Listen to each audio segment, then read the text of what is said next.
बिस्मिल्लाहिर्रहमानिर्रहीम अस्सलाम वालेकुम स्टूडेंट्स। आज की इस वीडियो में हम डिस्कस करने जा रहे हैं एडियाबैटिक इक्वेशन को। बच्चों, एडियाबैटिक इक्वेशन क्या है? P V power gamma is equal to constant.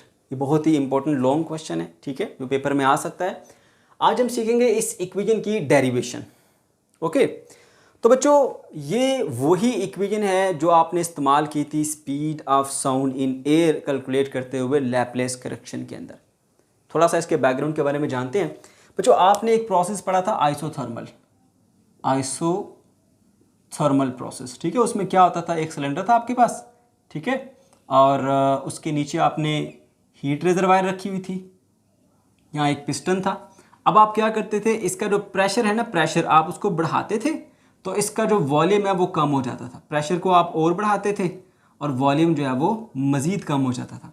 इसी तरह से जब आप प्रेशर को कम करते थे तो वॉल्यूम जो है वो बढ़ जाता था, ठीक है। लेकिन इस सारे प्रोसेस के दरमियान जो हीट रिजर्वायर है वो इसका टेम्परेचर जो है वो कांस्टेंट रखती थी, यानी यहाँ पर जो टेम्परेचर T है वो कांस्टेंट रहता था, ठीक है, कांस्टेंट रहता था। तो यहाँ पर आप देखो, प्रेशर बढ़ाने से वॉल्यूम कम हो रहा है, प्रेशर कम करने से वॉल्यूम बढ़ रहा है, यानी प्रेशर का वॉल्यूम के साथ एक इनवर्स रिलेशन है, ठीक है। और इस वक्त टेम्परेचर भी कांस्टेंट है, इसी को तो हम बॉयल्स लॉ कहते हैं, ठीक है। अब इसके मुताबिक जो है वो आपकी जो इक्वेशन बनती है वो P is equals to constant into 1/v। जब आपने प्रोपोर्शनलिटी खत्म की तो सिंपली ये बन जाता है PV is equals to constant, ठीक है।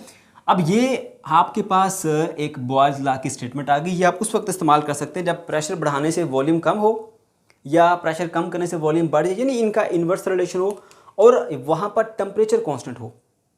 लेकिन अगर इस दौरान टेम्परेचर कांस्टेंट ना रहे, यानी प्रेशर और वॉल्यूम इन्वर्सली रिलेटेड हैं, लेकिन टेम्परेचर अगर एक जैसा ना रहे, तो फिर आप इसकी बजाय आप यूज़ करेंगे P V power gamma is equals to constant, ठीक है। ये वो इक्वेशन है जो कि आप इस्तेमाल करेंगे। इसी को हम एडियाबैटिक इक्वेशन कहते हैं। इसी को हमने आज सॉल्व करना है, ठीक है, ड्राइव करना है। चलिए देखते हैं, मैं इसको रेस कर देता हूँ। ओके बच्चों, क्योंकि ये एक एडियाबैटिक इक्वेशन है तो ये एडियाबैटिक प्रोसेस से ही हमें मिलेगी। एडियाबैटिक प्रोसेस क्या होता है? एक ऐसा थर्मोडायनेमिक प्रोसेस जिसमें एक सिस्टम एक स्टेट से दूसरी स्टेट में जाता है और उसको हम ना तो कोई हीट देते हैं और ना ही उसमें से कोई हीट हम लेते हैं। यानी सिस्टम अपनी स्टेट को चेंज करता है लेकिन हीट लेता भी नहीं है और सराउंडिंग को हीट देता भी नहीं है। तो हमारे पास इसकी एग्जांपल ये देख सकते हैं आप, ये सिलेंडर है, इसकी तमाम वाल जो हैं वो इंसुलेटेड मटेरियल की बनी हुई है। ये पिस्टन भी इसी तरह से है, ठीक है, ना इसमें हीट एंटर हो सकती है ना इसमें से हीट हम निकाल सकते हैं, ठीक है। तो ये इसकी इनिशियल स्टेट है जब इसका प्रेशर P1 है, इसका वॉल्यूम इस वक्त V1 है, कुछ ना कुछ टेम्परेचर होगा वो T1 है। हम इस पे जो प्रेशर है उसको बढ़ाते हैं, प्रेशर को बढ़ा के हम इसको कंप्रेस कर देते हैं जिसके इसकी इंटरनल एनर्जी में इजाफा हो जाएगा, ठीक है। इसकी इंटरनल एनर्जी इंक्रीज हो गई है, उसमें जो चेंज आया वो डेल्टा यू है, ठीक है। और उससे क्या हुआ, देखिए प्रेशर भी चेंज हो गया P2, वॉल्यूम रिड्यूस हो गया V2 और टेम्परेचर भी इसका चेंज हो जाएगा वो T2, क्योंकि इंटरनल एनर्जी जब चेंज होती है तो टेम्परेचर लाजमी चेंज होता है। अब ये सिस्टम एक स्टेट से दूसरी स्टेट में चला गया है और इस दौरान हमने इसको कोई हीट नहीं दी, ठीक है। तो ये ऐसा प्रोसेस जो है वो हमारे पास कहलाता है जी एडियाबैटिक प्रोसेस। अगर हम इसके ऊपर फर्स्ट लॉ ऑफ थर्मोडायनेमिक्स इस्तेमाल करें, ठीक है, फर्स्ट लॉ ऑफ थर्मोडायनेमिक्स, मैं इसे शॉर्टली लिख देता हूँ, ठीक है। तो फर्स्ट लॉ ऑफ थर्मोडायनेमिक्स क्या है? डेल्टा क्यू जो आप हीट सिस्टम को देते हैं that is equal to change in internal energy plus work done. ऐसे बात समझ गए? अब क्योंकि ये एडियाबैटिक प्रोसेस है, इसके अंदर हमने सिस्टम को हीट दी नहीं है, सिस्टम से हीट ली नहीं है, तो यहाँ पर ये टर्म जो है वो आपके पास जीरो हो जाती है। Zero is equals to delta U plus delta W. Okay, अच्छा बच्चों, अब आपने क्या करना है, इन दोनों चीज़ों की वैल्यूज़ पुट करनी है, डेल्टा डब्ल्यू की और डेल्टा यू की। ये दो वैल्यूज़ आपने पुट करनी है और इक्वेशन को लेके चलना है। मैं थोड़ा सिंपल वे में लेके चलूँगा ताकि जिस तरह बुक में लिखा हुआ सब चीज़ें मिक्स की हुई हैं, आपको कन्फ्यूजन होती है वो कन्फ्यूजन ना रहे। और आपको सबसे पहले ये बताऊँगा कि बुक वाले ने किया क्या है, उसके बाद फिर उसकी लॉजिक बताऊँगा, रीज़न बताऊँगा, ताकि आपको वो चीज़ें आसानी से समझ आ जाए। बच्चों ये तो है वर्क, ये तो बड़ा आसान है, आपको वर्क कैलकुलेट करना आता है। जो डब्ल्यू ये होता है चेंज इन वर्क, वो बराबर होता है जी pressure into change in volume के। अगर नहीं पता तो मैं बता देता हूँ। देखो बच्चों, हमारे पास जो फोर्स होती है, मैं यहाँ लिख देता हूँ, जो वर्क होता है वो होता है जी फोर्स इंटू डिस्प्लेसमेंट, ठीक है। अब प्रेशर की वैल्यू होती है फोर्स अपॉन एरिया, इसी से आप फोर्स की वैल्यू निकाल सकते हो प्रेशर इनटू एरिया, वो यहाँ पर पुट कर दो। W is equals to pressure into area. अब D डिस्प्लेसमेंट है जो इस पिस्टन ने कवर किया ना यहाँ से नीचे आते हुए डिस्प्लेसमेंट, उसको हम डेल्टा वाई से शो करते हैं। ठीक है, ये आ गया डेल्टा वाई। अब क्या होता है, जो ये प्रेशर इसी तरह रखें, एरिया इंटू लेंथ मल्टीप्लाई करते हैं तो वॉल्यूम बन जाता है। तो ये इस तरह से हमारे पास जो चेंज इन वर्क है वो बराबर होता है pressure into change in volume के। ठीक है बच्चों, तो इस तरह से यहाँ पर आपको पता होना चाहिए डेल्टा W जो है वो P इंटू डेल्टा V के बराबर होता है। तो हम यहाँ पर इसकी जगह पहला स्टेप लिखेंगे 0 is equal to delta U, और यहाँ पर लिख दिया हमने P into del V। Okay, अब यहाँ पर हमने वैल्यू पुट करनी है इंटरनल एनर्जी की। पहले मैं आपको ये बताता हूँ कि यहाँ पर वैल्यू क्या आएगी, फिर ये बताऊँगा कि वैल्यू बुक वाले ने किस तरह लिखी है, फिर नंबर 3 पे मैं आपको इसकी रीजंस बताऊंगा ताकि आपका कंसेप्ट क्लियर हो जाए। सबसे ज़्यादा जो कन्फ्यूजन बच्चों को होती है इस पॉइंट पर होती है, यहाँ पर। ठीक है, अच्छा, उसने ये किया कि 0 is equal to delta U की वैल्यू उसने पुट की है NCV इंटू डेल्टा T। ठीक है, plus P into delta V उसी तरह से आई है। अब सवाल ये पैदा होता है कि ये वैल्यू किस तरह आई और क्यों आई, उसका आंसर ज़रा सुने।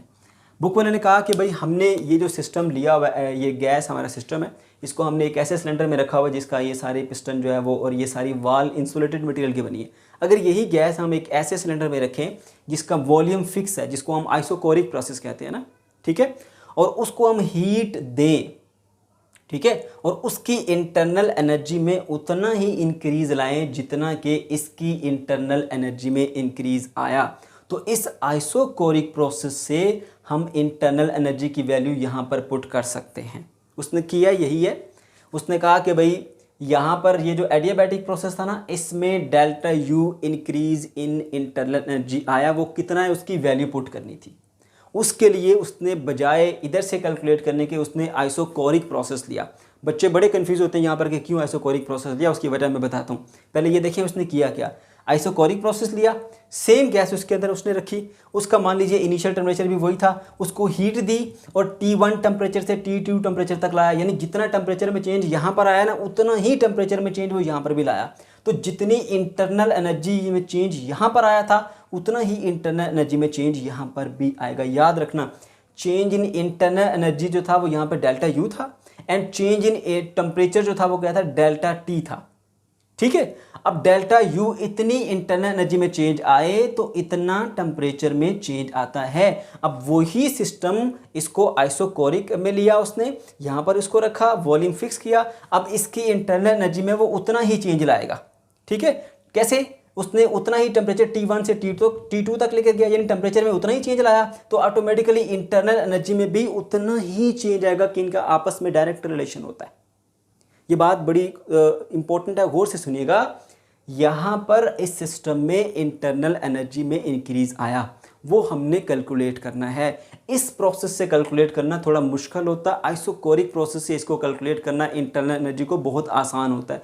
तो उसने वही सिस्टम आइसोकोरिक में लिया, ठीक है, वही गैस सेम टेम्परेचर T1 पे है। अब हमने देखा कि इधर ये T1 से T2 टेम्परेचर तक गया तो उसकी इंटरनल एनर्जी में डेल्टा U चेंज आया। अगर इधर इस प्रोसेस में जहाँ पर हमने इसका वॉल्यूम जो है वो फिक्स कर दिया, आइसोकोरिक प्रोसेस ले लिया, यहाँ पर भी हम इसका टेम्परेचर T1 से T2 तक लेकर जाएंगे तो इसकी इंटरनल एनर्जी में भी उतना ही चेंज आएगा जितना यहाँ पर आया। तो इधर इंटरनल एनर्जी में चेंज जब T1 से T2 पर गया और इधर इंटरनल एनर्जी में चेंज जब T1 से T2 पर गया तो वो सेम था, वो सेम होता है। तो इससे क्योंकि इसको कैलकुलेट करना आसान होता है तो उसने आइसोकोरिक प्रोसेस लिया। क्यों? क्योंकि आइसोकोरिक प्रोसेस में सिस्टम वर्क नहीं करता। आप उसको जितनी हीट एनर्जी देते हो वो सारी की सारी उसके इंटरनल एनर्जी में चेंज के बराबर होती है। तो हमारे लिए इंटरनल एनर्जी को कैलकुलेट करना बहुत आसान होता है, इस वजह से उसने आइसोकोरिक प्रोसेस लिया। अब देखो यहाँ पर क्या है, आइसोकोरिक प्रोसेस में क्या होता है, वर्क तो होता नहीं है, पिस्टन फिक्स है ना। तो first law of thermodynamics apply करो, delta Q is equal to delta U plus work. There is no work क्योंकि पिस्टन फिक्स है, पिस्टन मूव नहीं करेगा तो वर्क नहीं होगा। तो इसका मतलब है सारी की सारी हीट एनर्जी किसके बराबर है, चेंज इन इंटरनल एनर्जी। अब यहाँ से देखो कितना आसान हो गया हमारे लिए इंटरनल एनर्जी को कैलकुलेट करना। अभी डेल्टा Q क्या है, ये वो हीट एनर्जी है जो आपने इसको दी एट कांस्टेंट वॉल्यूम इसका टेम्परेचर बढ़ाने के लिए। तो इस डेल्टा क्यू की वी की वैल्यू को आपने यहाँ से कहाँ से पुट करना है, molar specific heat at constant volume. आपको याद होगा वो किसके बराबर थी, मैं यहाँ पर लिख देता हूँ, डेल्टा क्यू वी, ठीक है, वो किसके बराबर होती है, N C V into delta T. ठीक है, बात समझ आ गई। तो ये वो हीट है जो आपने दी इस सिस्टम का टेम्परेचर बढ़ाने के लिए एट कांस्टेंट वॉल्यूम, तो इसको डेल्टा क्यू वी से डिनोट करेंगे और इसकी वैल्यू जो है वो molar specific heat at constant volume से लेंगे, जो कि बराबर होती है N times C V into delta T के बराबर होती है। राइट, क्या मैंने ये यहाँ पे दोनों साथ साथ बनाई है। देखिए यहाँ पर टेम्परेचर एडियाबैटिक में T1 से T2 पर गया, इस आइसोकोरिक में भी T1 से T2 तक गया, तो टेम्परेचर में चेंज सेम है, तो दोनों में इंटरनल एनर्जी का भी दोनों में सेम चेंज आएगा।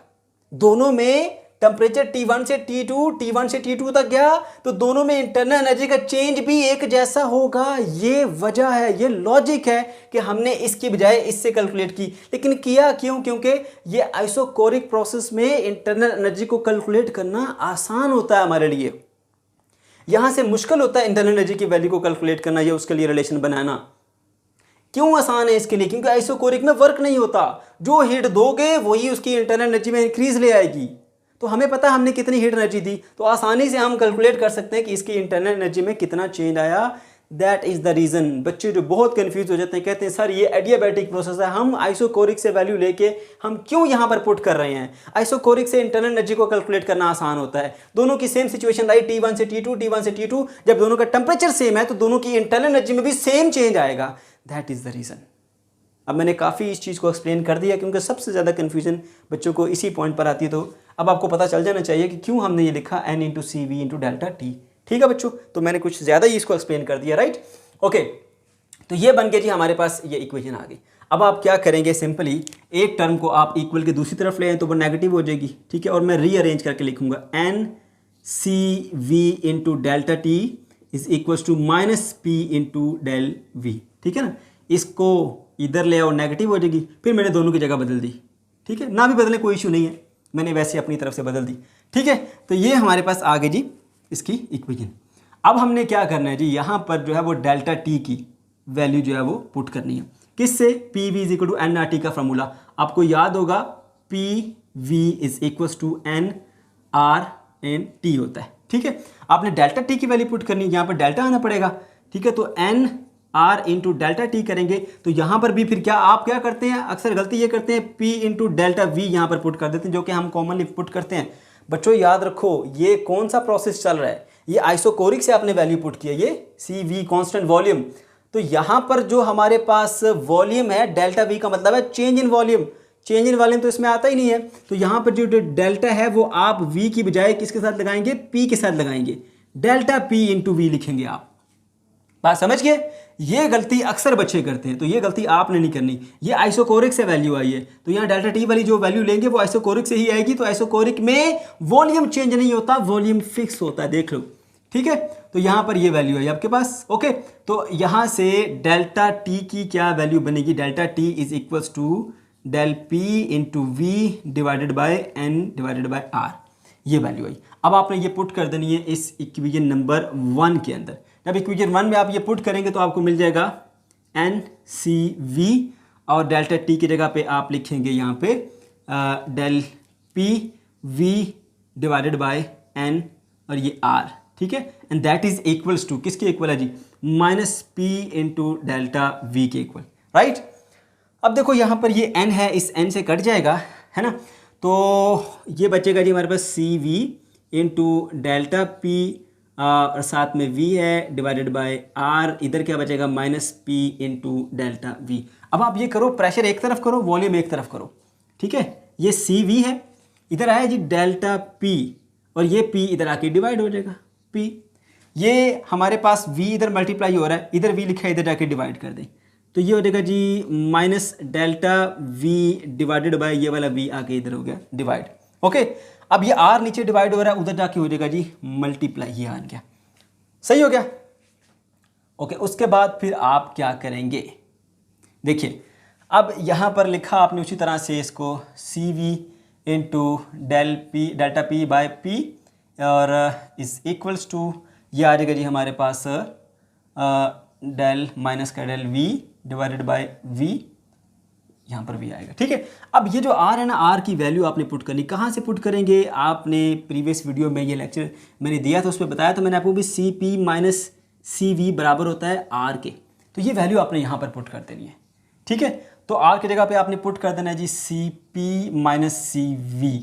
ओके बच्चों, अब आपने क्या करना है, ये जो सी वी है उधर जाके डिवाइड कर दें, delta P divided by P is equals to minus del V divided by V, और ये C P minus C V divided by क्या कर दें आप, ये सी वी जो इधर था इधर आके हो गया डिवाइड। ओके, अब दोनों के नीचे सेपरेटली डिवाइड करो, delta P divided by P is equals to minus delta V divided by V, और यहाँ पर हो जाएगा C P divided by C V minus C Y by C V करेंगे, C V by C V, दोनों के नीचे अलग अलग डिवाइड किया, तो ये बन जाएगा delta P divided by P is equals to minus delta V divided by V. ये C P by C V जो है ना बच्चों, इसको हम गैमा से डिनोट करते हैं। ठीक है, यहाँ पर मैं लिख देता हूँ gamma is equals to C P over C V, इनमें जो रेशियो होती है इसको हम गैमा से डिनोट करते हैं, माइनस सी वी से कट गया। ठीक है, यहाँ पर आएगा हमारे पास 1।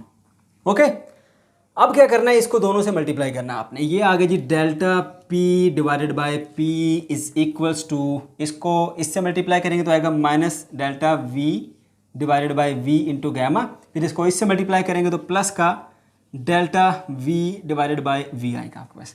अब यहाँ पर ये जो change in volume with respect to original volume है, वेरी स्मॉल चेंज है, फिर इसको हम v से डिवाइड करेंगे तो ये बहुत कमाल हो जाता है, हम इसको क्या कर देंगे, निगलेक्ट कर देंगे। अब आप सोच रहे होंगे कि यहाँ पर ये भी तो उसी तरह है, इसको फिर क्यों नहीं निगलेक्ट किया, इसके साथ गैमा मल्टीप्लाई हो रहा है जो कि ग्रेटर देन 1 नंबर है, इसलिए हम इसको नहीं कंसिडर करेंगे। ठीक है, सिर्फ इसको ही हम क्या करेंगे, 0 करेंगे, निगलेक्ट करेंगे, इसके साथ एक नंबर जो कि ग्रेटर देन 1 है वो मल्टीप्लाई हो रहा है, तो ये बड़ी वैल्यू मिलेगी आपको। तो ये बन गया आपके पास delta P divided by P is equals to minus delta V divided by V into gamma. Okay बच्चों, अब यहाँ पर आपने इंटीग्रेशन अप्लाई करनी है। इंटीग्रेशन जो है वो आपने इस लेवल पे अभी सीखी नहीं है, वो आप क्लास 12 में सीखेंगे। ठीक है, लेकिन कोई मुश्किल चीज़ नहीं, उसका एक सिंपलेस्ट आसान सा रूल है, मैं आपको वो समझा देता हूँ, वो आपने इसके ऊपर अप्लाई करना है। आपने दोनों तरफ इसकी इंटीग्रेशन करनी है। इंटीग्रेशन का जो सैम्बल होता है ना बच्चों, वो हमारे पास ये होता है, ये होता है इंटीग्रेशन का सैम्बल। ठीक है, ऊपर क्या है जी हमारे पास, delta P divided by P है, दोनों तरफ इंटीग्रेशन अप्लाई करनी है। तो इंटीग्रेशन का ये होता है कि जो कोई कांस्टेंट या कोई नंबर होता है वो इंटीग्रेशन से बाहर लिखा जाता है। गैमा यहाँ पर एक कांस्टेंट है, तो इसको हम इंटीग्रेशन से बाहर लिखेंगे। ठीक है, और इंटीग्रेशन में आएगा हमारा ये function delta V divided by V आ गया। ठीक है, अब सॉल्व कैसे करेंगे इसको बच्चों, याद रखो इंटीग्रेशन का एक फार्मूला है कि अगर कोई फंक्शन नीचे पड़ा हुआ है और उस फंक्शन का चेंज ऊपर पड़ा हुआ है, जैसे p नीचे है और चेंज इन p जो है वो ऊपर पड़ा हुआ है। ठीक है, v नीचे है और चेंज इन v ऊपर पड़ा हुआ है, तो अगर कोई फंक्शन नीचे है और उसका डेरिवेटिव या उसका चेंज ऊपर पड़ा हुआ है तो वो उस फंक्शन का नेचुरल लॉग बन जाता है। नीचे p ऊपर चेंज ऑफ p तो नेचुरल लॉग ऑफ p बन जाएगा, नीचे v ऊपर चेंज ऑफ v तो नेचुरल लॉग ऑफ v बन जाएगा। ठीक है, तो इस तरह से आप देखें तो नीचे p लिखा हुआ है, ऊपर चेंज इन p लिखा हुआ है, तो इसकी इंटीग्रेशन क्या बन जाएगी, ये बन जाएगा जी हमारे पास नेचुरल लॉग ऑफ p बन जाएगा। ठीक है, इस इक्वल आ जाएगा हमारे पास ऐसे, माइनस गैमा हमारे पास इसका कांस्टेंट था, इधर क्या आ जाएगा हमारे पास, वो आ जाएगा जी नेचुरल लॉग ऑफ v, क्योंकि v नीचे लिखा हुआ है और ऊपर v का चेंज। सिंपल इतना सा काम था बस, कोई मुश्किल चीज़ नहीं है। और इसमें कांस्टेंट भी आता है, अगर यहाँ पे आप नेचुरल लॉग ले रहे हैं तो कांस्टेंट भी आपका नेचुरल लॉग ऑफ c आएगा, ये आप कांस्टेंट लाजमी इसमें ऐड करते हैं। ठीक है बच्चों, तो नेचुरल लॉग ऑफ c ये आपका कांस्टेंट है जो कि आप हर इंटीग्रेशन में ऐड करते हो कांस्टेंट अपने पास से। ओके जी, कोई किसी भी टर्म की इंटीग्रेशन और इंटीग्रेशन करने के बाद आप उसके अंदर कांस्टेंट ऐड करते हैं। ये नेचुरल लॉग थे तो हमने कांस्टेंट नेचुरल लॉग की टर्म में ऐड कर दिया। अब आपने क्या करना है बच्चों, यहाँ पे आपने क्लास 9th में एक रूल पढ़ा था, वो क्या था, log of X raise to power अगर a हो तो ये a शुरू में आ जाता है, a लॉग ऑफ x। अब जरा रिवर्स देखो, अगर पावर में है तो वो शुरू में आ जाता है, और अगर शुरू में हो तो वो पावर में भी फिर जा सकता है, यानी a log of x बराबर होता है log a raise to power x के। तो ये गैमा शुरू में लिखा हुआ है, ये इसकी v की पावर बन सकता है, तो मैं लिखूंगा इसको natural log of p is equals to minus natural log of v की power gamma plus natural log of c लिख दूंगा। ठीक है, अब उसके बाद क्या करूंगा, इसको मैं इधर ले आऊंगा, नेचुरल लॉग ऑफ p इधर आके प्लस हो जाएगा natural log of v power gamma हो जाएगा, plus natural log of c, ये कांस्टेंट हमारा, राइट। अच्छा यहाँ पर सॉरी इक्वल आता है ये, क्योंकि इसको तो इधर ले आए ना, ये अकेला इधर रह गया। अब फिर आपने यहाँ पे मैथमेटिक्स क्लास 9 का एक रूल अप्लाई करना है, log of A plus log of B लिखा हो तो आप यूँ लिख सकते हैं log of A multiply by B. ये क्लास 9 में सीखा था। ये देखो दोनों लॉग प्लस हो रहे हैं तो हम लिख देंगे एक बना देंगे, log of P into V power gamma is equals to natural log of C. ठीक है, log of P power V power gamma is equal to natural log of C. दोनों तरफ नेचुरल लॉग खत्म करेंगे तो आपके पास आ जाएगा P V power gamma is equal to, ये सी क्या है कांस्टेंट है तो आपके पास प्रूव होगी, P V power gamma is equals to constant. ठीक है बच्चों, तो ये था हमारा आज का टॉपिक। अगर आपको कोई कन्फ्यूजन है या किसी किस्म का कोई प्रॉब्लम है तो कमेंट सेक्शन के अंदर आप ज़रूर पूछ सकते हैं। अल्लाह हाफिज़। अगर आपको पसंद आए तो चैनल को सब्सक्राइब लाजमी कीजिएगा और वीडियो को लाइक कीजिएगा।